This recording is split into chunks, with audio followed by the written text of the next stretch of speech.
Hey everyone, today we're diving into what it really takes to build a self-driving car. And I mean one that's not just clever, but one you could actually trust. And it really boils down to two huge challenges. How the car sees the world, and then how it thinks about what it sees.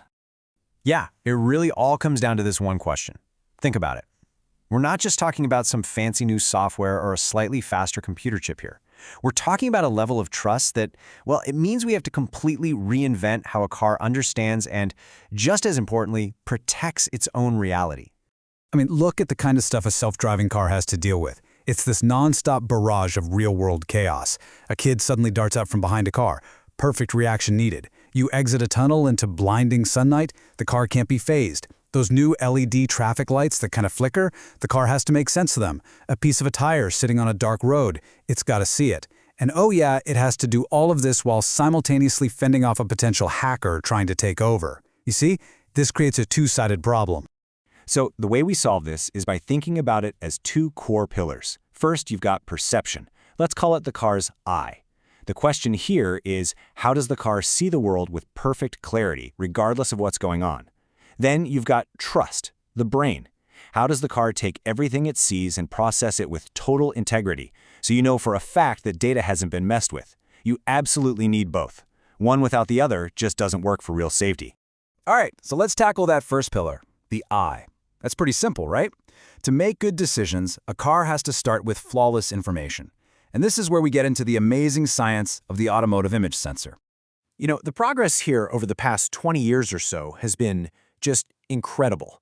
We went from these old, grainy VGA cameras to the super sharp 8-megapixel ones we see now.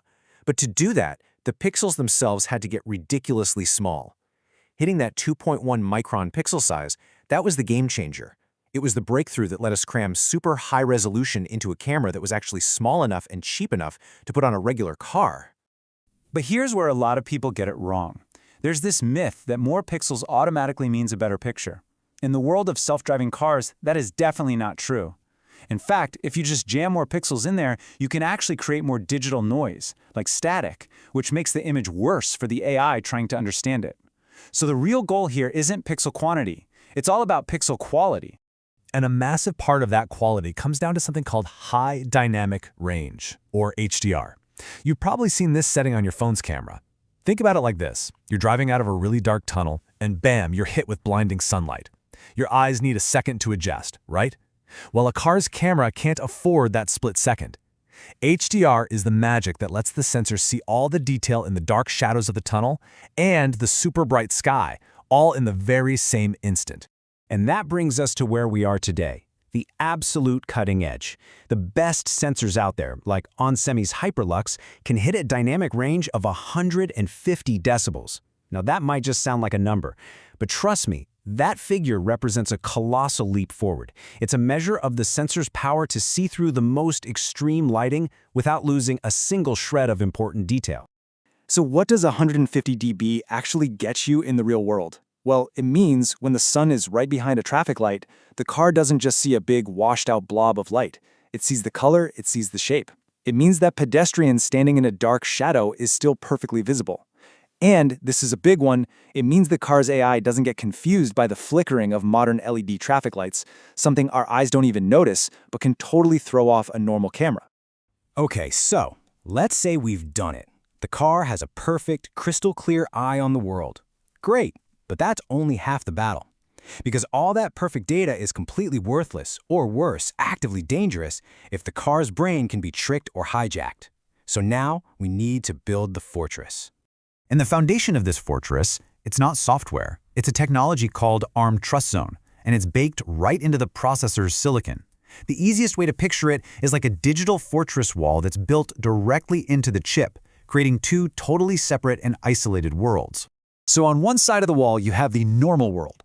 This is where stuff like your infotainment system and your navigation app live. But on the other side, in the super restricted, secure world, that's where the crown jewels are kept. We're talking about the cryptographic keys, the secure code, the stuff that actually controls the car.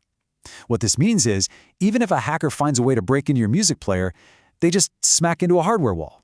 They literally cannot get to the part of the chip that controls your steering or your brakes. And this trust isn't something that just happens.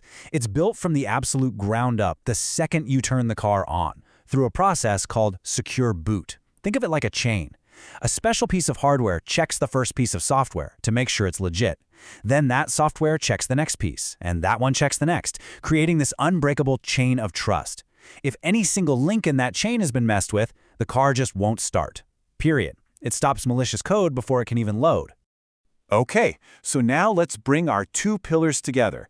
We've got the all-seeing eye giving us perfect data, and we have the fortress brain making sure that data is handled securely. For this to work, they have to be in perfect sync. Just think about a modern car with self-driving features. It is absolutely bristling with cameras. We're talking more than 10 of them, easily. Each one is constantly streaming a fire hose of high-res data. Now, here's the scary part. Every single one of those data streams is a potential door for an attacker. And that is why locking down the brain is every bit as critical as perfecting the eye. And this is where that synergy really comes to life. You've got these beautiful, clean, AI-ready images coming from the Hyperlux sensors, giving the car a true picture of reality. That pristine data then flows directly into the secure processing fortress built by NXP's architecture, all locked down by Trust Zone. The result? The car knows with a very high degree of certainty that its decisions are based on what's actually happening out there, not some manipulated garbage. So as we look down the road, it's crystal clear that building a car you can actually trust isn't about some single magic bullet technology. It's about building a complete, multi-layered defense system. It's about security in depth. And this really shows you how it all stacks up. Security isn't just some app you install. It starts way down deep in the silicon, with the hardware itself, with Trust Zone. From there, it's built up layer by layer through the secure boot process. Then it's enforced by the operating system. And you even have a virtualization layer that can safely separate different systems running on the same chip. Each layer supports and reinforces the one below it, creating one solid structure. So all this incredible technology, it's absolutely pushing us closer to a future of truly autonomous cars. It's this amazing blend of perfect vision and unbreakable trust. But you know, it also leaves us with a pretty heavy question to chew on. As these all-seeing, thinking machines get more and more powerful, who's ultimately responsible when one of them makes a critical choice out there on the road?